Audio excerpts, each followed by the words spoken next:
Okay, so last class हम लोग ने ये सब कंप्लीट किया था डीमेरिट्स तक। आज स्टार्ट करेंगे distinction between joint stock company and partnership. Okay, तो पहले मैंने क्या बताया कि कंपनी जो है इसके क्या क्या फीचर्स थे, याद करो। Ma'am, voluntary association, common seal, artificial legal person, separate legal entity, separate legal entity से परपेचुअल हमने सक्सेशन। सेपरेट लीगल एंटिटी से हमने क्या समझा था कि जितने भी कि लोग वो कंपनी चला रहे हैं और जितने लोग उसके ओनर है वो अलग अलग है। कंपनी का अपना एक खुद का आइडेंटिटी है, हमने ये समझा था। कंपनी का अपना खुद हाँ का आइडेंटिटी है, separate from whoever is owning it. Company के नाम पे हम लोग प्रॉपर्टी खरीद सकते हैं, कंपनी के नाम पे हम लोग केसेस कर सकते हैं, ये सब कर सकते हैं।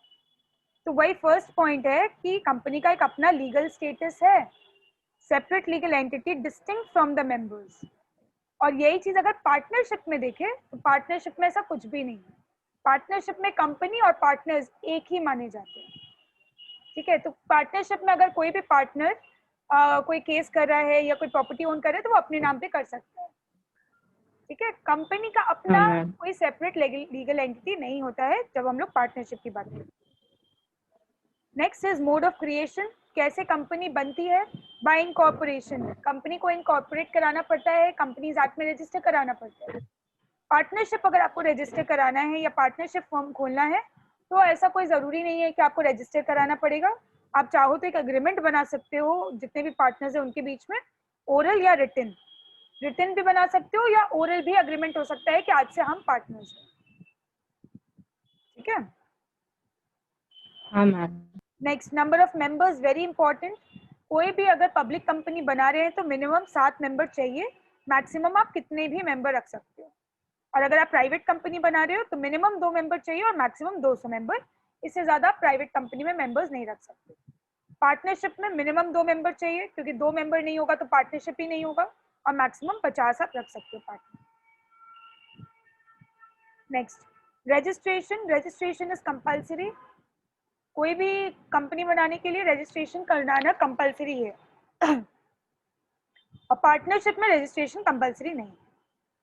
कौन सा लॉ डिसाइड करता है कि क्या क्या करना है। कंपनीज एक्ट 2013 आज amended from time to time, मतलब कभी कभी इस एक्ट में चेंजेस भी लाए जाते हैं बीच बीच में।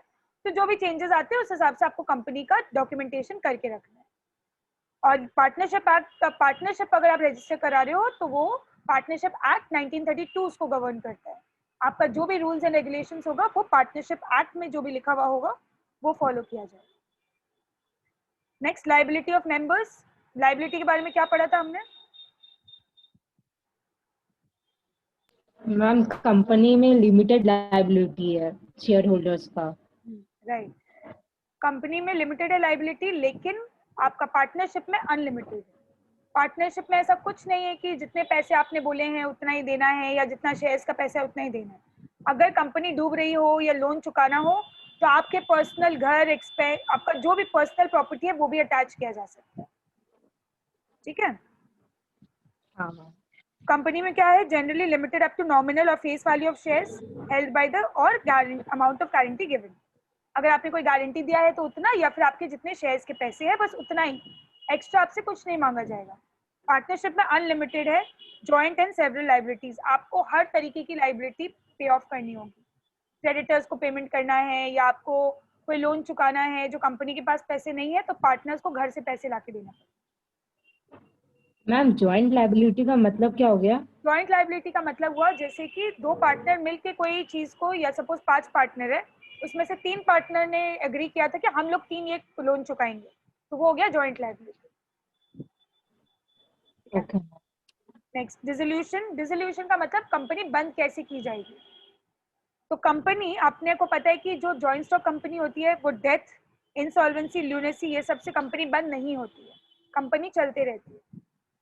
लेकिन अगर पार्टनरशिप हो तो कंपनी डेथ या इंसॉल्वेंसी या लूनेसी की वजह से कंपनी बंद की जा सकती है। ठीक है, हाँ next, ma'am. Very very very important point is implied agency.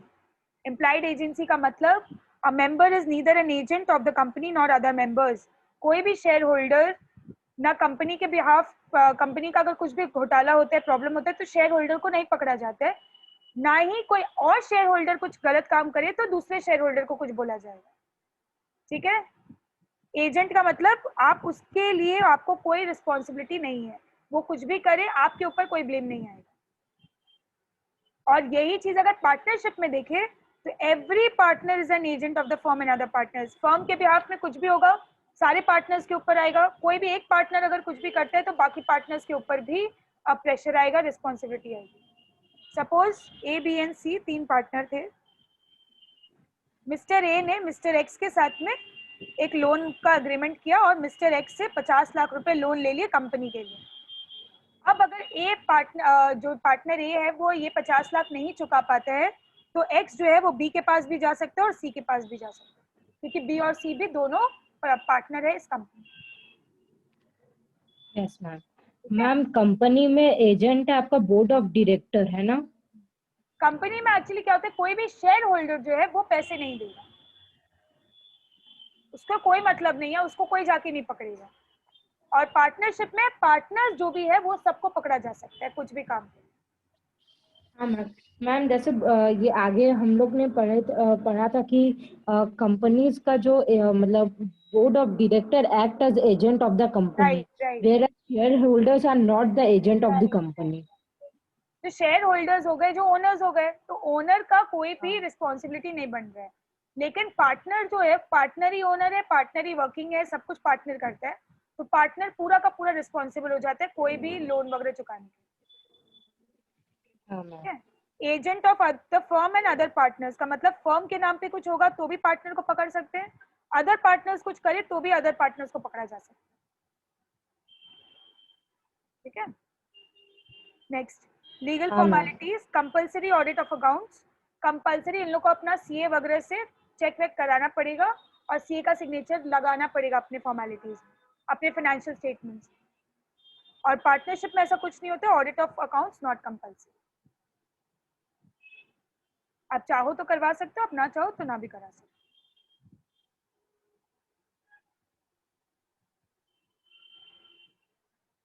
Next, suitability of joint stock company. कहाँ कहाँ पर हम लोग कंपनी बना सकते हैं, देखो the line of business that ma'am involves high audit क्या हो रिस्क। गया जैसे? मैंने लास्ट क्लास बताया था ना कि फाइनेंशियल स्टेटमेंट्स चेक हाँ किए मैम। जाएंगे, आप लोगों को चेक, आपको सीए से चेक कराना पड़ेगा और सीए पूरा चेक करेगा कि हाँ इन लोगों ने कुछ भी गलत नहीं लिखा है, सब कुछ सही सही लिखा है, और वो साइन करेगा।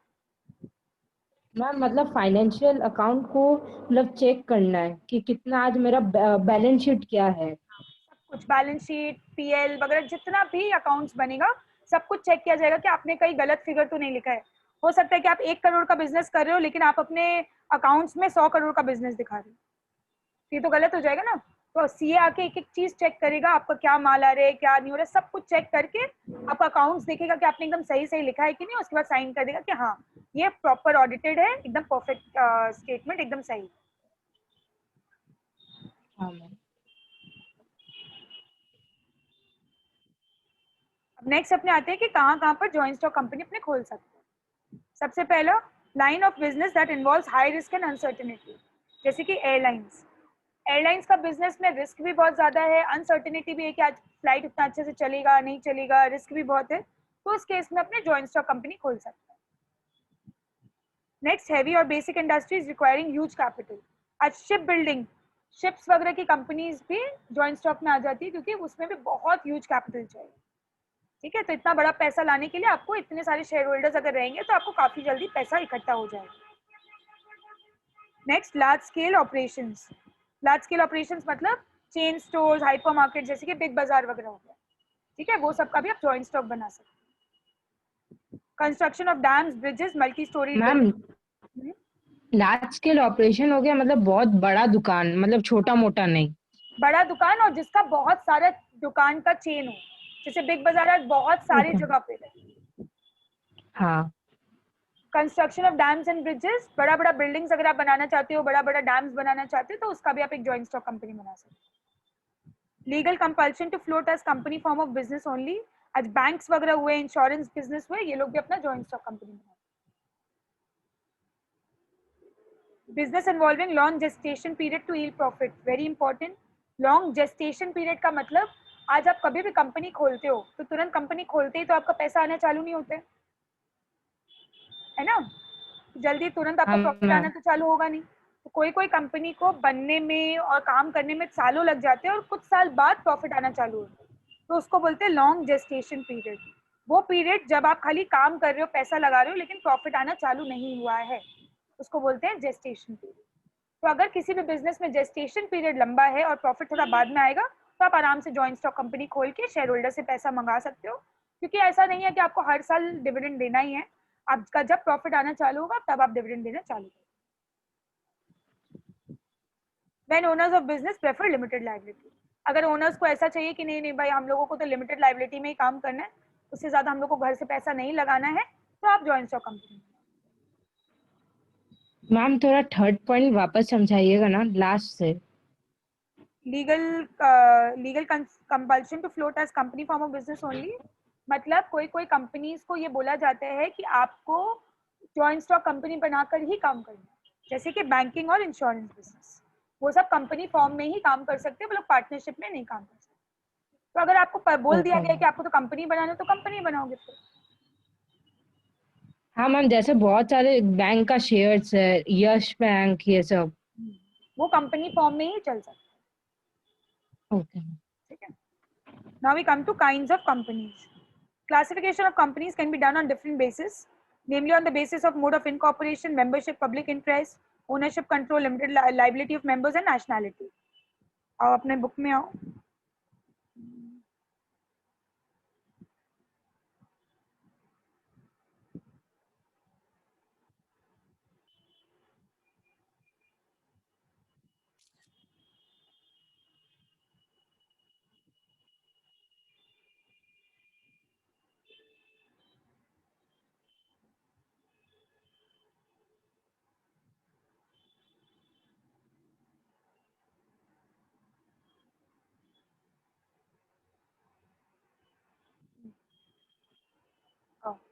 On the basis of incorporation, okay शायद थोड़ा सा कट गया ये, क्या है, statutory company, chartered company.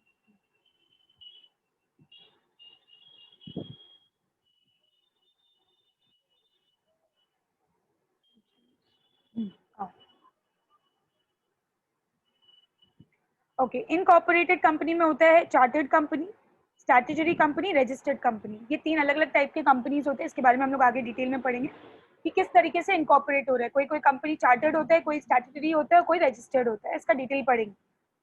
Next, on the basis of public interest और membership, private company, public company. Private company में हमें पता है कि 200 से मेंबर्स ज्यादा नहीं ले सकते, पब्लिक कंपनी में कितने भी ले सकते। On the basis of ownership, government company अगर गवर्नमेंट ओन करती है, प्राइवेट कंपनी अगर कुछ लोग ओन कर रहे हैं, पब्लिक कंपनी मतलब कोई भी शेयर होल्डर बन सकता है। On the basis of control, holding, subsidiary, associate, very important, आगे डिटेल में पढ़ेंगे। होल्डिंग कंपनी वो कंपनी होती है जो किसी और कंपनी को खरीद लेती है या किसी और कंपनी को भी अपने अंडर में ले लेती है। सब्सिडरी कंपनी होती है जो अपनी कंपनी को किसी और कंपनी के अंडर में दे देता है, तो सब्सिडरी कंपनी होल्डिंग कंपनी के अंडर में होता है। और एसोसिएट कंपनी मतलब जब दो तीन कंपनीज मिलकर साथ में एसोसिएट होकर काम करती है। On the basis of liability, limited company, unlimited company. Limited मतलब जिसका लाइबिलिटी लिमिटेड होगा, अनलिमिटेड मतलब जिसका अनलिमिटेड होगा liability. On the basis of nationality, Indian company जो इंडिया में फॉर्म होगी, फॉरेन कंपनी जो बाहर फॉर्म होगी लेकिन इंडिया में भी अपना ब्रांच खोल सकती है। प्राइवेट कंपनी में तीन टाइप का होता है, एक 1% कंपनी जिसका ओनर एक ही होता है, स्मॉल कंपनी जिसमें कुछ मेंबर्स होते हैं, private company other than OC and small. OPC मतलब एक या उससे थोड़ा सा ज्यादा से अगर और बड़ी कंपनी हुई तो प्राइवेट कंपनी हो जाएगी। लिमिटेड कंपनी में हम लोगों ने पढ़ा था कि कंपनी या तो लिमिटेड बाय शेयर्स होता है या कंपनी लिमिटेड बाय गारंटी होता है। अब इसका डिटेल आगे पढ़ते हैं।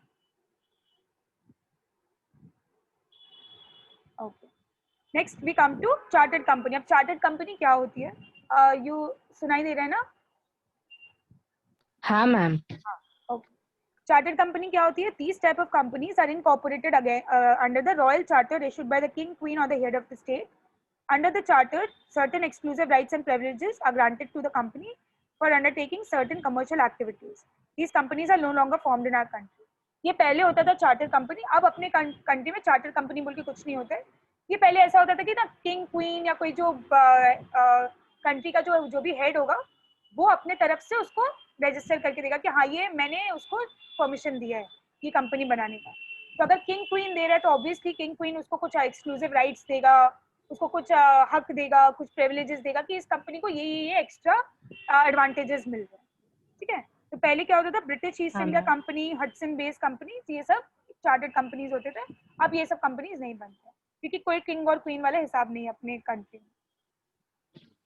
हाँ ma'am. Next, statutory company, very important, हमेशा एग्जाम में पूछता है क्या होता है statutory company. These companies are formed under special act of parliament और स्टेट लेजिस्लेचर। कुछ कुछ कंपनीज ऐसी होती है जो पार्लियामेंट या स्टेट लेजिस्लेचर जो भी है वो लोग अपने स्पेशल एक्ट के थ्रू जनरेट करती है। The objects, powers, rights, responsibilities of such companies are clearly defined in the act. कुछ कुछ कंपनीज को जो स्पेशल एक्ट में फॉर्म हुई है उसमें उन लोग का ऑब्जेक्टिव्स क्या होगा, पावर्स क्या होगा, उन लोग को क्या राइट्स मिलेगा, उनका क्या रिस्पॉन्सिबिलिटीज होगा, वो सब कुछ लिखा हुआ है। When special powers and rights are required to be given to a company, this type of company is established. अगर किसी कंपनी को स्पेशल राइट देने का इच्छा है तो इस एक्ट के नीचे बनाया जाता है उस company. Although statutory company is governed by special act, but it is also subject to provisions of the Companies Act so far as the provisions of the Companies Act do not conflict with the special act. मतलब special act तो रहेगा ही लेकिन companies act का भी कुछ कुछ provisions इन लोगों को मानना पड़ता है। ऐसा नहीं है कि खाली स्पेशल एक्ट से हो जाएगा। Generally companies for public utility services are formed as statutory companies, जैसे कि life insurance corporation of India, ये एक स्टैट्यूटरी कंपनी है। इसको कुछ स्पेशल राइट्स एंड पावर्स मिल रखे हैं जो स्पेशल एक्ट में लिखे हैं। हाँ मैम। मैम इसका मतलब एक गवर्नमेंट कंपनी टाइप ही है। हाँ हाँ हाँ, कुछ स्पेशल कंपनीज होंगी तो ही उसको मिलेगा हाँ। स्टैट्यूटरी का दर्जा।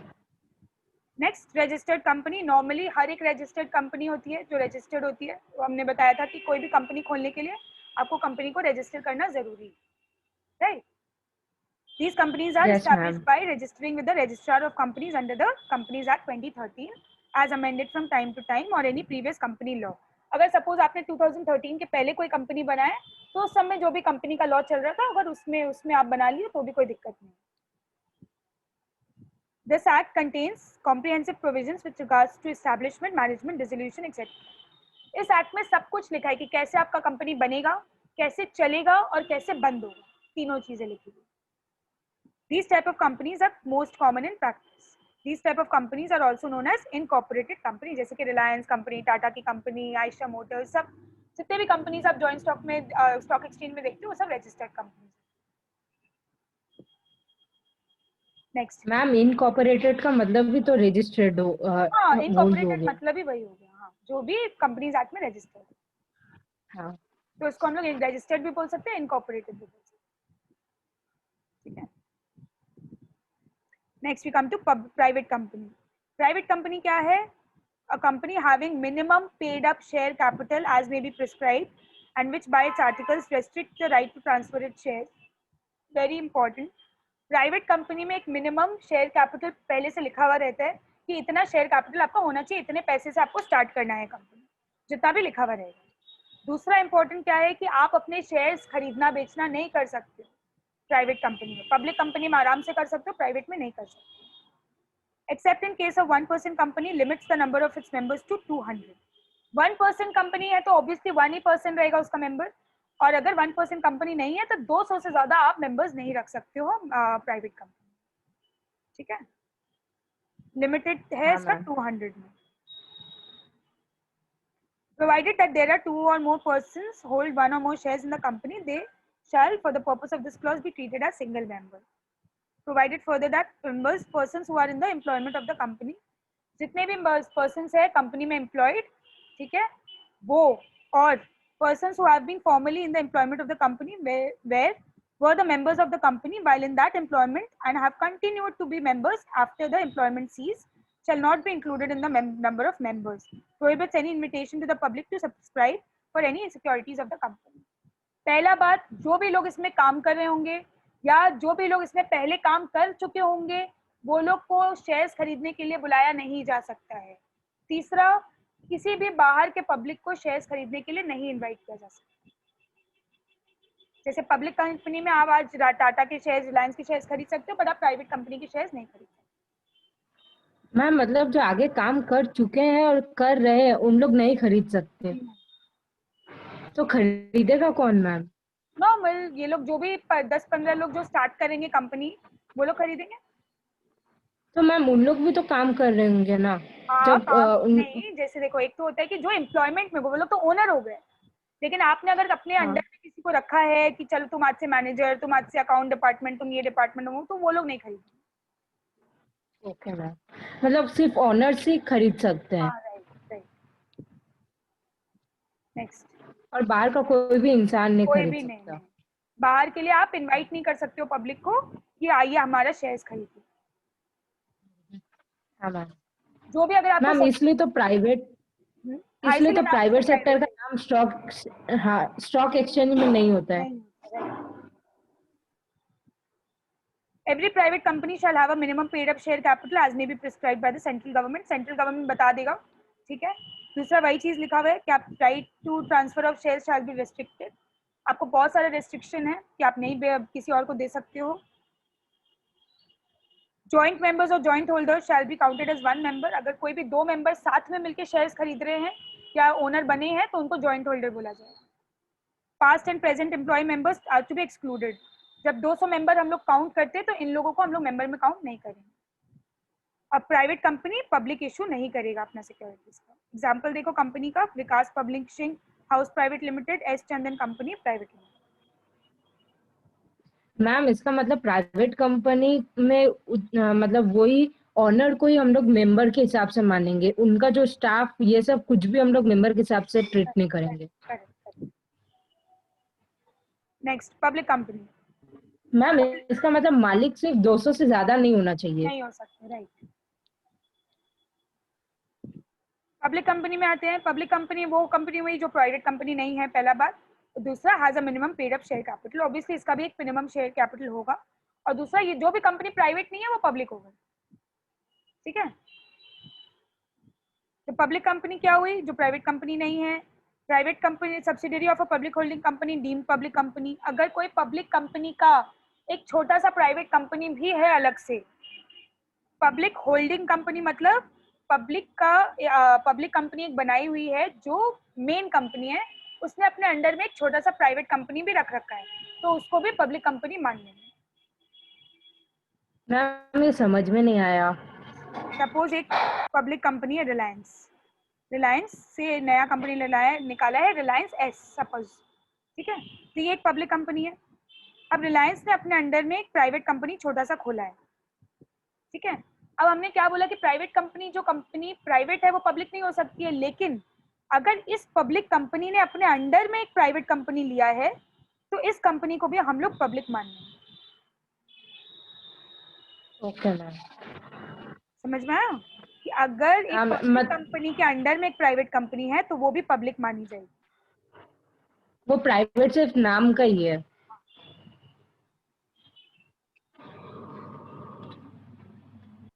Every public company shall have minimum paid up share capital as may be prescribed by the central government. बता देते हैं, रिलायंस, विप्रो, ये सब पब्लिक कंपनीज में आते हैं। Next, definition of one person company. One person company का मतलब ही है जिसमें खाली एक पर्सन मेंबर होगा। वन पर्सन कंपनी हमेशा प्राइवेट कंपनी रहेगी, क्योंकि पब्लिक कंपनी में तो ऐसा कुछ नहीं है कि आपका एक ही पर्सन रहेगा, ठीक है।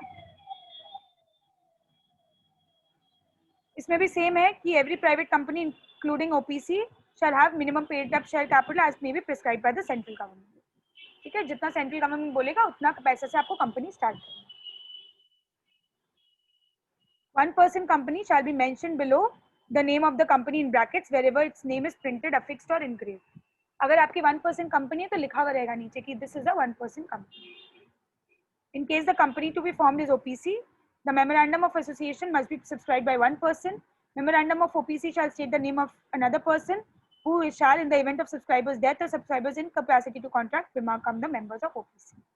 मेमोरेंडम ऑफ एसोसिएशन वो होता है, वो एक ऐसा डॉक्यूमेंट होता है जिसमें ये सब लिखा हुआ होता है कि 1% कंपनी का कैसे कैसे क्या चलेगा, क्या उसका राइट्स है, क्या उसका ड्यूटीज है, सब कुछ मेमोरेंडम में लिखा होता है। इसका क्या नाम है, क्या एड्रेस है, सब कुछ लिखा हुआ रहता है, ठीक है। तो जब भी कंपनी बनेगी 1% कंपनी, तो उसमें मेमोरेंडम ऑफ एसोसिएशन में उनका नाम लिखा जाएगा जिसके नाम पे ये कंपनी बन रही है, और उसके साथ साथ एक और जनों का नाम लिखा जाएगा कि इन केस इस पर्सन का डेथ हो जाता है तो ये पर्सन फिर उस कंपनी का मालिक बन जाए। ओके मैम, मतलब वो चलते रहेगा मैम। हाँ, अगर ये वो पर्सन डेथ हो जाता है तो उसकी जगह पर कौन फिर उसका काम करेगा, उसका नाम भी लिखा हुआ रहेगा। मैम जो सेकंड पॉइंट है उसका जो लास्ट लाइन है, except for the special provisions applicable to OPC all provisions of the act, ma'am यहाँ एक्ट कंपनी एक्ट हो गया या फिर? हाँ, कंपनीज एक्ट होगा। हाँ, except for the special provision applicable to OPC, all provisions of the act and rules are applicable to a private company शायद equally भी applicable to OPC, मतलब जो जो जो प्राइवेट भी है प्राइवेट वो। कंपनी के लिए है वही सब ओपीसी के लिए भी होगा, क्योंकि ओपीसी भी प्राइवेट कंपनी ही है। ओके मैम, और लेकिन जो जो सारा कंपनीज एक्ट मतलब are applicable to OPC and not to all private companies, मतलब सब जो एक्ट है वो सब ओपीसी का है, बट कुछ कुछ ऐसा जो प्राइवेट कंपनीज का प्रोविजन में नहीं है। क्या क्या मतलब है कि प्राइवेट कंपनी में जो भी रूल्स है वो सारे ओपीसी को मानने हैं, ओपीसी को कुछ कुछ स्पेशल प्रोविजन मिला हुआ है ये वाला, ये हर प्राइवेट कंपनी को नहीं मानना है, क्योंकि 1% कंपनी है तो ओके उसका नाम तो 1% में लिखा जाएगा ना, वो तो सारे कंपनीज में नहीं लिखा जा मैम। सकता कि ये प्राइवेट है। तो ये दो चीजें जो है ये बाकी प्राइवेट कंपनी को नहीं माननी है, खाली ओपीसी को माननी ओके मैम, मतलब सेम है, खाली यही फर्क है। है। ये दो पॉइंट का फर्क है बस। देखो, प्राइवेट कंपनी में 2 मेंबर होने चाहिए मिनिमम, इसमें एक ही मेंबर होगा, इसमें मैक्सिमम 200 हो सकते हैं, इसमें एक ही होगा। मिनिमम नंबर ऑफ डायरेक्टर्स, इसमें 2 मिनिमम चाहिए, इसमें एक ही मिनिमम चाहिए, क्योंकि एक ही पर्सन। अच्छा, अब हाँ मैम। सोल प्रोप्राइटरशिप पढ़ा है पहले, सोल प्रोप्राइटरशिप। हाँ मैम। सोल प्रोप्राइटरशिप का मतलब वो भी एक ऐसा ही कंपनी है जिसमें एक ही मालिक है, हाँ लेकिन उसमें और ओपीसी में फर्क है। ये सोल प्रोप्राइटरशिप एक अपना दुकान, अपना कंपनी, अपना मतलब छोटा मोटा जो भी है। ओपीसी एक कंपनी है, सोल प्रोप्राइटरशिप एक कंपनी नहीं है, ओपीसी एक कंपनी है। तो दोनों में क्या डिफरेंस है? कंपनी का हमेशा अपना सेपरेट लीगल एंटिटी होता है, लेकिन सोल प्रोप्राइटरशिप का कोई सेपरेट लीगल एंटिटी नहीं। इसका लाइबिलिटी जो है वो अनलिमिटेड है, इसका लाइबिलिटी अनलिमिटेड रहेगा। इसका रजिस्ट्रेशन ऑप्शनल है, इसका रजिस्ट्रेशन कंपलसरी है। कोई भी कंपनी का रजिस्ट्रेशन कंपलसरी होता है। easy setup with very less legal formalities, setting up it's very time taking because बहुत legal formalities लगते हैं। इसमें कोई भी ऐसा नहीं कि आपको किसी का रूल वगैरह मानना है, इसमें आपको कंपनीज एक्ट का सारा रूल मानना है। ठीक है, हाँ मैम। नेक्स्ट। अब स्मॉल कंपनी क्या होती है? हमने पढ़ा प्राइवेट कंपनी 3 टाइप की होती है, एक ओपीसी 1%, और एक होता है स्मॉल, और एक होता है normal private company. Small company क्या हुई? Small company means a company other than a public company which paid up share capital does not exceed 50 lakh rupees or such higher amount as may be prescribed, which shall not be more than 5 crore rupees. 5 lakh से ज्यादा का जिसका share capital paid up नहीं हो उसको बोलते हैं small company.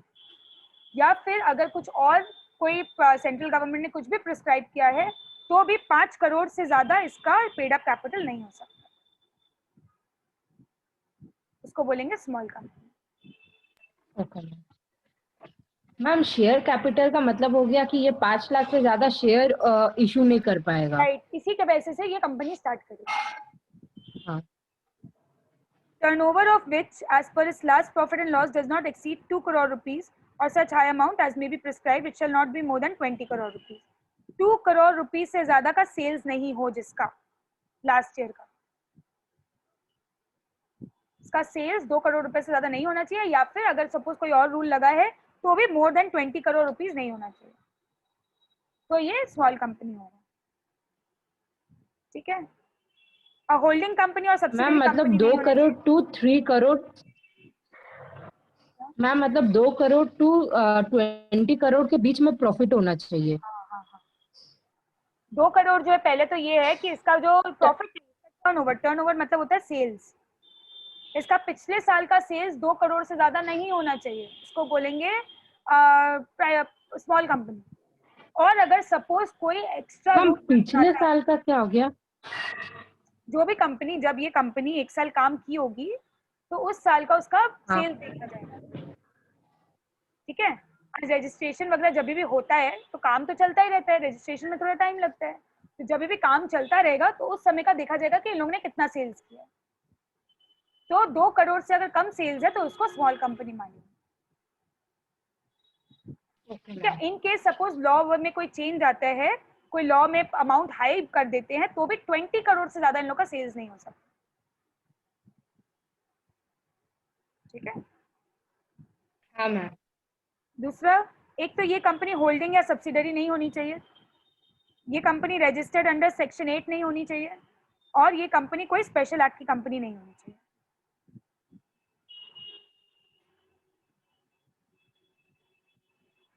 ये देखो यहाँ पर इसका बहुत अच्छे से पूरा तुमको डिटेल में इधर ही दे दिया, आप यहाँ से भी कर सकते हो, यहाँ से ही पढ़ लोगे तो ये सब सारा नहीं पढ़ना पड़ेगा। Paid up share capital does not exceed 50 lakh, इससे कम होना चाहिए, या फिर अगर कुछ ज्यादा लगाया जाए तो भी 5 करोड़ से ज्यादा नहीं होना चाहिए। टर्नओवर मतलब सेल्स 2 करोड़ से ज्यादा नहीं होना चाहिए, या फिर 20 करोड़ से ज्यादा नहीं होना चाहिए अगर कुछ ज्यादा लॉ लगाया जाए। ओके, कंपनी स्मॉल कंपनी कब नहीं होगी? जब वो पब्लिक कंपनी है, होल्डिंग कंपनी है, सब्सिडरी कंपनी है, सेक्शन 8 की कंपनी है, या फिर कोई स्पेशल एक्ट की कंपनी है, तो वो स्मॉल कंपनी नहीं होगी, वो नॉर्मल पब्लिक प्राइवेट कंपनी होगी। ये सब आपको लर्न करना है, ये सब एग्जाम्स में पूछते हैं। मैम ये जो कंडीशन जो 2 है कि its turnover does not exceed ₹2 crore और such higher amount as may be prescribe, मतलब ये वाला 2 करोड़ से ऊपर, जैसे कल मेरा प्रॉफिट है 1 करोड़ और आज मेरा प्रॉफिट नहीं, प्रॉफिट है, इस साल मेरा प्रॉफिट। नहीं, टर्नओवर मतलब होता है सेल्स, आपने कितना माल बेचा है। Okay ma'am. ओके मैम, मतलब अगर सपोज कल मेरा 1 लाख का माल है और 1 लाख का सेल हुआ है और परसों मेरा 10 लाख का हुआ है। सॉरी सॉरी मैम, मैं कंफ्यूज कर रही हूँ। कल सपोज मेरा 1 लाख और आज मेरा हुआ है 10 लाख, तो ये 2 करोड़ से नीचे है, इसका मतलब मेरा स्मॉल कंपनी है। हाँ right.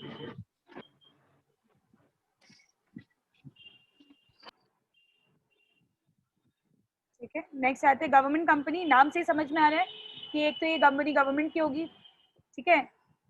Any company in which not less than 51% of the paid up share capital is held by the central government or by state government or governments, or partly by central and partly by one or more state governments, and includes a company which is subsidiary company of such a government company. Very important. इसका मतलब कि जैसे 100% किसी company का ownership होता है तो 51% या उससे ज्यादा गवर्नमेंट ने खरीद रखा है इस कंपनी, तो वो गवर्नमेंट कंपनी हो जाती है। अब 51% सेंट्रल गवर्नमेंट भी खरीद सकता है, मतलब मोदी गवर्नमेंट भी खरीद सकता है, या फिर स्टेट गवर्नमेंट भी खरीद सकता है, मतलब ममता गवर्नमेंट भी खरीद सकता है, या फिर कुछ सेंट्रल गवर्नमेंट ने खरीद रखा है, कुछ स्टेट गवर्नमेंट ने खरीद रखा है, ऐसा भी हो सकता है। और इसमें एक तो कोई भी सब्सिडरी कंपनी भी इन लोगों ने बना रखी है। सपोज अगर 51% सेंट्रल गवर्नमेंट ने खरीद रखा है तो 49% किसी और कंपनी ने खरीद रखा है, तो ये कंपनी बड़ी हो गई, पेरेंट कंपनी हो गई, होल्डिंग कंपनी हो गई, और ये कंपनी सब्सिडरी कंपनी जिसका शेयर्स कम है इस कंपनी, जैसे कि Bharat ma'am heavy electricals limited. 49% ma'am private भी खरीद सकता है ना? हाँ हाँ हाँ हाँ,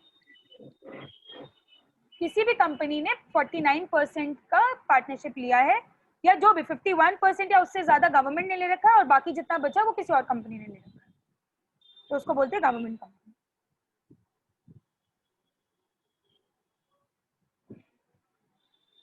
next, holding company, subsidiary company. Holding company मतलब in relation to one or more other companies means a company which is with such companies और subsidiary companies, मतलब जिस भी कंपनी ने कोई और 2-3 कंपनी को या एक कंपनी को अपने अंडर में ले रखा है उसको बोलते हैं होल्डिंग कंपनी। होल्ड, जिससे किसी और कंपनी को होल्ड करके रखा है, ठीक है।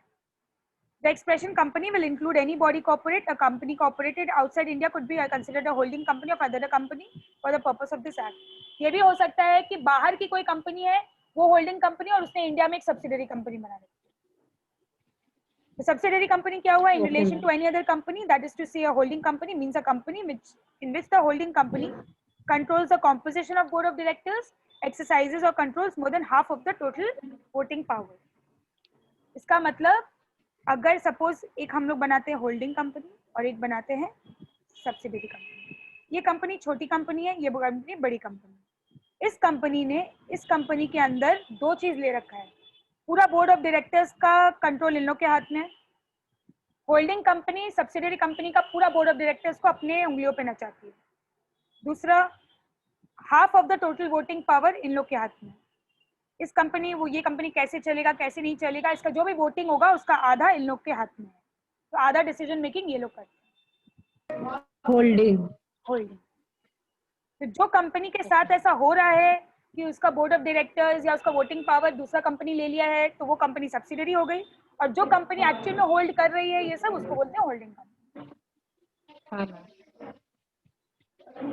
मैम, द एक्सप्रेशन कंपनी जो था मतलब आउटसाइड इंडिया। हाँ हाँ, मैम, ये वाला। मतलब कोई भी कंपनी, बाहर की भी कंपनी ऐसी हो सकती है कि इंडिया के बाहर है, उसने यहाँ पर हमारी एक सब्सिडरी कंपनी बना रखी है। Okay ma'am. मैम, उल्टा भी तो हो सकता है। उल्टा भी हो सकता है, उल्टा भी हो सकता हाँ। है। Either at its own or together with one or more of its subsidiary companies, मतलब एक एक कंपनी को भी दूसरा होल्ड कर सकती है, या फिर ये हो सकता है कि इस कंपनी का दो तीन और कंपनी के साथ सब्सिडरी चल रहा है। ठीक है, मतलब कोई लिमिटेशन नहीं है कि उसको एक ही हाँ अंडर नहीं, ऐसा कंट्रोल रखना पड़ेगा। कोई भी कंपनी बहुत सारी कंपनीज को अंडर कंट्रोल रख सकती है। हाँ। वोटिंग पावर क्या होता है? Total voting power is usually determined by equity share with voting rights and equity share with differential voting rights. बहुत इक्विटी शेयर्स जो भी ये लोग शेयर्स इशू कर रहे हैं उसके साथ में वोटिंग राइट्स होता है। अगर आपके पास एक शेयर है तो आपका एक वोट होगा। ठीक है, और डिफरेंशियल वोटिंग राइट्स मतलब कभी कभी कोई कंपनी बोल देता है कि एक शेयर में दो का वोट है, एक शेयर में 3 वोट है, इस तरीके से बता सकते हैं। Shares held or power accessible by a company in another company in a fiduciary capacity shall not be counted for the purpose of determining the holding statutory relationship. कभी कभी ऐसा भी होता है कि कोई और कंपनी किसी और कंपनी को अलग तरीके से होल्ड कर रहा है, जिसको बोलेंगे फिड्यूशरी कैपेसिटी। अपने को इसका डिटेल नहीं करना है, अपने को खाली ये समझना है कि अगर वो कंपनी होल्डिंग नहीं है लेकिन कोई और तरीका से उस कंपनी को चला रही है, तो उसको होल्डिंग या सब्सिडरी कंपनी नहीं बोलेंगे। ठीक है मैम, होल्डिंग या सब्सिडरी समझ में नहीं आया वो लास्ट लाइन आप जो बोले। होल्डिंग और सब्सिडरी समझ में आया क्या होता है? हाँ हाँ मैम। अगर कोई सपोज कंपनी किसी और कंपनी को ऐसे कंट्रोल कर रही है, लेकिन वो सब्सिडरी या होल्डिंग के नाम से नहीं कर रही है, वो फिड्यूशरी कैपेसिटी में कर रही है, तो उन लोग को होल्डिंग सब्सिडरी नहीं बोलेंगे। ओके। एग्जाम्पल देखो, When Spandan Limited holds more than 50% or 1/2 of the shares of Kunal Limited, then Spandan Limited is known as the holding company, Kunal Limited is known as the subsidiary company. Simple. Yes ma'am. Associate company क्या होती है? In relation to another company means a company in which that other company has a significant influence, but which is not a subsidiary company of the company having such influence and includes a joint venture company. इसका ये मतलब है कि यहाँ पर भी दो company included है। एक कंपनी हो सकता है थोड़ा सा ज्यादा एक कंपनी को ऊपर चढ़ी हुई है, लेकिन सब्सिडरी होल्डिंग नहीं है, ये लोग साथ में मिलके काम करते हैं, उसको बोलेंगे जॉइंट वेंचर कंपनी, जब दो कंपनी साथ में मिलके काम करते हैं। ठीक है, ओके मैम, मतलब कोई किसी के अंडर नहीं है, सेम। हाँ ऐसे अंडर नहीं है, लेकिन फिर भी at least 20% of total voting power या कंट्रोल वगैरह वो लोग लेके रखते हैं। होल्डिंग कंपनी में क्या है, वो लोग काफी लेके रखते हैं, 1/2 लेके रखते हैं, और इसमें खाली 20% लेके रखते हैं। Okay ma'am. ठीक है, मैम, होल्डिंग में तो बहुत ज्यादा ही 1/2। 1/2 है, 50% है, हाँ और एसोसिएट में खाली हाँ। 20%। ओके मैम, मतलब कोई एक बहुत ज्यादा मतलब बड़ा कंपनी और एक छोटा कंपनी, एसोसिएशन ग्रुप। नहीं नहीं नहीं, ऐसा नहीं है। एक कंपनी ए है, एक कंपनी बी है। तो ए ने बी के अंदर खाली 20% सब कुछ होल्ड करके रखा हुआ है। ओके मैम, अगर ये होल्डिंग होता तो 50%। 50% हो जाता। जॉइंट वेंचर का मतलब होता है जॉइंट अरेंजमेंट, जब साथ में मिलके काम करना। ठीक है, जब एक कंपनी का एसेट्स पे दूसरा कंपनी का भी हक है।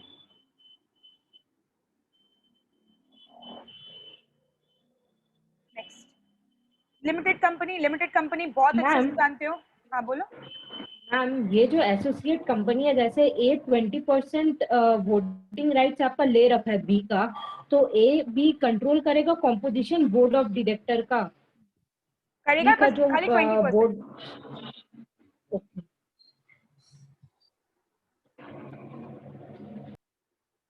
नेक्स्ट, लिमिटेड कंपनी बहुत अच्छे से समझ चुके होगे। बताओ क्या होता है लिमिटेड कंपनी। मैम, जिसका लाइबिलिटी लिमिटेड होता है बाय शेयर्स और बाय बाय गारंटी। गारंटी। अब लिमिटेड कंपनी बाय शेयर्स और लिमिटेड कंपनी बाय गारंटी, ये आराम से अब पढ़ लोगे, कोई दिक्कत नहीं है।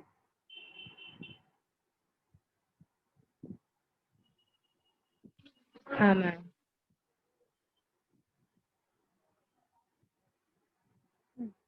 खाली ये करो, देखो। Company limited by guarantee can be form with और विदाउट शेयर कैपिटल। कंपनी में ये भी हो सकता है कि शेयर कैपिटल ऐसे हम लोग कुछ सोचा नहीं है, पहले कंपनी बना दी है, तो उस केस में लाइबिलिटी का क्या होगा। Guarantee company having no share capital, amount undertaken by the member in memorandum. एक मेमोरेंडम मैंने बोला ना, एक पहले से एक डॉक्यूमेंट का बुक बन जाता है, तो उसमें लिख दिया जाता है कि इस कंपनी इस पर्सन से हमको इतना इतना रुपया लेना है, तो बस उन लोग का नाम के आगे में उन लोग का नंबर लिख दिया जाता है कि कितना कितना रुपया उन लोग से लिया जाए। और guarantee company having share capital, amount unpaid on shares plus amount undertaken by the member in memorandum. अगर शेयर कैपिटल वाली कंपनी में अगर गारंटी दिया है, तो जितना गारंटी आपने दिया है प्लस आपने जितना शेयर्स का पैसा नहीं दिया है वो भी आपको देना पड़ेगा, बस इतना आपका गारंटी का होता है। और खाली अगर कंपनी लिमिटेड बाय शेयर्स होता है तो खाली ये होता है अमाउंट अनपेड ऑन शेयर्स, बस इतना ही आपको देना। और गारंटी में ये भी होता है प्लस आपने जो भी गारंटी दिया है जो मेमोरेंडम में आपके नाम के बगल में लिख दिया गया है। ठीक है। हाँ मैम। और ये पैसा कब मंगाया जाएगा आपसे, ये पैसा ऐसा नहीं है कि कभी भी मंगाएंगे, जब कंपनी बंद होने वाली होगी तभी मंगाया जा सकता है ये वाला पैसा। Liability regarding the guarantee amount can be enforced only during winding up of the company, जब कंपनी बंद हो रही है। Members can not be called upon two contribute beyond the amount undertaken. हाँ, अगर आपके नाम के बगल में 5 लाख लिखा है तो आपको 5 लाख ही देना, उससे ज्यादा नहीं देना। अगर आपके नाम के बगल में 1 करोड़ लिखा है तो आपको 1 करोड़ देना। ठीक है। Guarantee yes company ma'am. With having no share capital कहाँ बन सकती है, जहाँ initial capital requirement is not required और where funds can be arrange from sources like donations, fees, endowment. Guarantee company जो होती है जिसमें शेयर कैपिटल नहीं होता है वो तभी होती है जब स्टार्टिंग में आपको बहुत ज्यादा पैसा नहीं चाहिए कंपनी बनाने के लिए, थोड़ा थोड़ा पैसा से डोनेशन वगैरह से आपका कंपनी चल जाए। Next, unlimited company. Unlimited company means a company not having any limit on the liability of members. ये हमने पढ़ा है, कहाँ कहाँ पर कौन सी कंपनी में होता है अनलिमिटेड, बताओ। हाँ मैम। कौन सी कंपनी की अनलिमिटेड लाइबिलिटी होती है? Ma'am public. नहीं, बिल्कुल भी नहीं, पब्लिक की तो लिमिटेड होती है।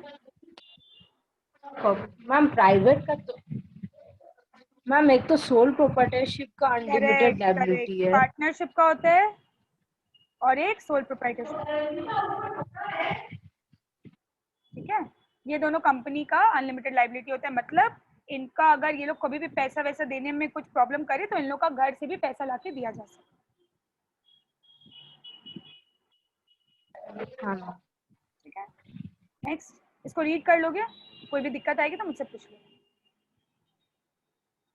नेक्स्ट, इंडियन कंपनी, नाम से समझ में आ रहा है जो कंपनी इंडिया में रजिस्टर हुई है, इंडिया में इनकॉर्पोरेट हुई है, इंडियन कंपनीज एक्ट में।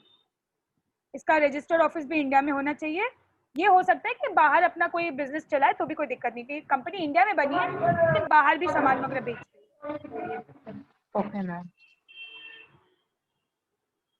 उसके बाद example, any registered company functions in India. Foreign company, नाम से समझ में आ रहा है कि जो भी कंपनी इंडिया के बाहर बनी हुई है, जिसका भी कंपनी का रजिस्ट्रेशन बाहर हुआ है।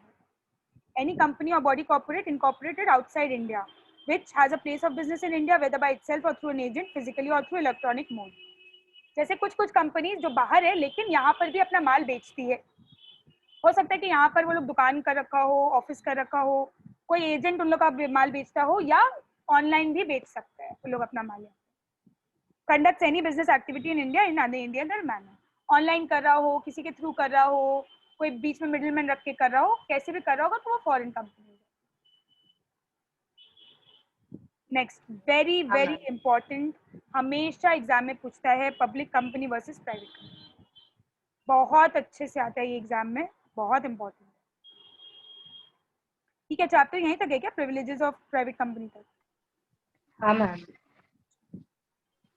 Public company, private company, very important when it comes to difference. Must include the word limited, must include the word private limited. Public company में खाली limited होता है, private company में private limited पूरा लिखा हुआ है। Minimum number of members 7 चाहिए, इसमें 2 चाहिए। Maximum unlimited होता है, इसमें 200 से ज़्यादा नहीं हो सकता। इसमें 3 डायरेक्टर चाहिए, इसमें 2 डायरेक्टर चाहिए। ये लोग जनरल पब्लिक को बुला सकते हैं अपना प्रोस्पेक्टस देके कि आइए हमारा शेयर्स खरीदिए। ये लोग पब्लिक को बुला नहीं सकते हैं कि आइए हमारा शेयर्स खरीदिए। ये लोग आराम से बाहर से पब्लिक डिपॉजिट्स वगैरह उठा सकते हैं। ये लोग डायरेक्टर्स को छोड़ के बाकी किसी से पब्लिक डिपॉजिट नहीं उठा सकते, लोन वोन नहीं लेंगे। Quorum for general meetings, quorum का मतलब क्या होता है, कोई आइडिया है कोरम क्या होता है? हाँ ma'am, minimum presence of vote for voting. Minimum numbers of members present in a meeting. तो इन लोग के लिए मिनिमम 5 लोग तो होने ही चाहिए मीटिंग करने के लिए, और 1000 तक जा सकता है। 15 member personally present form the quorum of membership exceeds 1000 but up to 5000। 15 members, एक second, minimum 5 members personally present form the quorum of membership up to 1000। 15 members personally present the form of quorum for membership as on the date of meeting exceeds 1000 but not up to 5000। 5 से 1000 के बीच में हो सकता है, या 1000 से 5000 के बीच में हो सकता है, 15 से 5000 के बीच में हो सकता है। ना मैं समझ में नहीं आया, कब 5 चाहिए कब 10 चाहिए। देखो, अगर मेंबर्स, देखो इसको फिर से करते हैं। अगर एक कंपनी में 1000 मेंबर्स है, अगर किसी कंपनी में 1000 मेंबर्स है तो मिनिमम 5 मेंबर्स चाहिए उसके कोरम के लिए। अगर किसी कंपनी में 1000 मेंबर्स है तो 5 मेंबर्स चाहिए। अगर किसी कंपनी में 1000 से ज्यादा है और 5000 से कम मेंबर्स है तो उसमें 15 मेंबर्स चाहिए कोरम। ये ऐसे लिख सकते हो, 5 when members are less than 5 members, जब members are less than 1000। 15 members जब members are 1000 to 5000।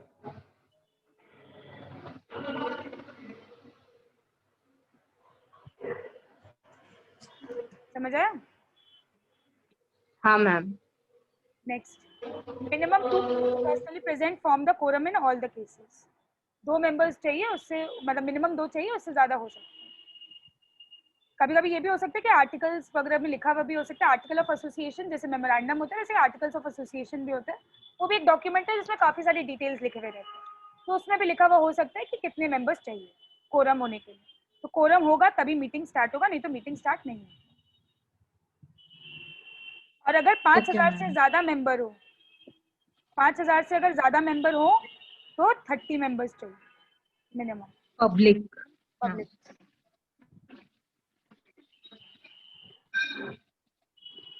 Next, transferability of shares, freely transferable public में, इसमें फ्रीली ट्रांसफरेबल नहीं है। मिनिमम पेड अप कैपिटल जैसा भी कंपनीज एक्ट में लिखा हुआ रहेगा उसमें चलेगा, और प्राइवेट कंपनी में जैसा भी कंपनीज एक्ट 2000 जैसा भी सेंट्रल गवर्नमेंट बताए कंपनीज एक्ट में उसमें चलेगा। मैम पब्लिक कंपनी में भी आर्टिकल्स होता है क्या? नहीं, पब्लिक कंपनी में होता है सब कुछ कंपनीज का एक्ट के हिसाब से, ठीक है। और मैम जैसे लिखा हुआ था कि आर्टिकल्स में provide for a larger number as the quorum, तो कौन सा आर्टिकल का बात कर रहे हैं? यहाँ हो रहा है articles of association. Ma'am public company का बोल रही थी। हाँ, देखो कोई भी कंपनी हो, सारी कंपनी के रूल्स रेगुलेशंस लिखे जाएंगे।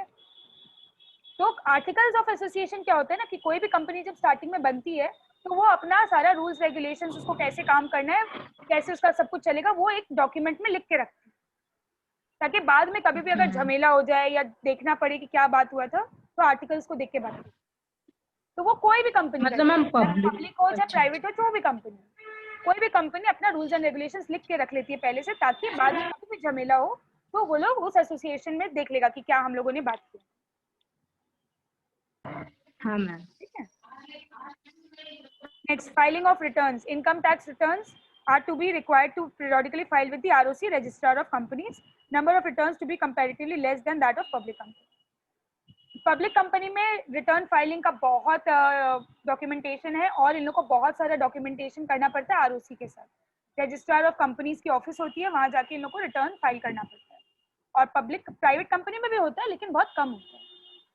मैम वेरियस रिटर्न्स का मतलब क्या हो गया? सिर्फ बहुत इनकम सारा, टैक्स? हाँ, इनकम टैक्स का बहुत सारे हेड्स होते हैं जो इन लोग को भरना होता है, प्राइवेट कंपनी में बहुत कम होता है। Okay ma'am. Privileges of private company. Private company को कुछ कुछ प्रिविलेजेस मिलता है other than OPC. Minimum numbers खाली 2 मेंबर ही रिक्वायर्ड है, 2 मेंबर से लोग कंपनी स्टार्ट कर सकते हैं। पब्लिक में कितना चाहिए मैम? पब्लिक में मिनिमम 7। 7। हाँ ma'am. Prospectus. A private company can allot the shares without issue of prospectus under private placement mode. ये लोग पब्लिक को प्रोस्पेक्टस नहीं इशू कर सकते हैं। पब्लिक कंपनी क्या करते हैं, अपना एक तो प्रोस्पेक्टस ब्रोशर बनाते हैं और पब्लिक में बांट देते हैं कि आप आइए हमारा कंपनी का शेयर्स खरीदिए। प्राइवेट कंपनी ऐसा नहीं कर सकता है, बट प्राइवेट कंपनी आपस में एक दूसरे को बोल बोल के कर सकते हैं। Okay ma'am. मतलब कोई रिटर्न एडवर्टीजमेंट नहीं चलेगा? एक दूसरे से बात करके कर सकते हैं। Quorum for annual general meeting. Public company में पता है अपने को 5, 15, 30 ऐसे करके होता है, लेकिन प्राइवेट कंपनी में खाली 2 मेंबर से हो जाएगा। Minimum number of directors. Public company में 3 चाहिए, प्राइवेट में 2 से हो जाएगा। Non rotational directors. All the directors of private company can be non rotational. Non rotational मतलब हर साल उन लोग को रिटायर नहीं करना है, वो लोग बिना रिटायरमेंट के सेम डायरेक्टर रह सकते हैं। Okay ma'am. मतलब एक जन 50 साल भी तो 20 साल भी तो 10 साल भी कर सकते हैं? बिल्कुल बिल्कुल बिल्कुल। मम्मी का मोबाइल भी है। बस चैप्टर ओवर। अब इस चैप्टर के जितने भी क्वेश्चन आंसर्स हैं वो सबको सॉल्व करो, ठीक है। देखो कि सारा मिल रहा है कि ओके नहीं, मैम। एंड चैप्टर को रीड करो। इनकेस कोई भी दिक्कत आए तो मेरा नंबर तो है ही 7044560617। हाँ मैम। इस नंबर में को व्हाट्सएप कर लो, कोई भी डाउट आएगा तो मैं बताऊँ, ठीक है। नेक्स्ट हाँ क्लास मैम। में एक और चैप्टर स्टार्ट करो। Okay ma'am.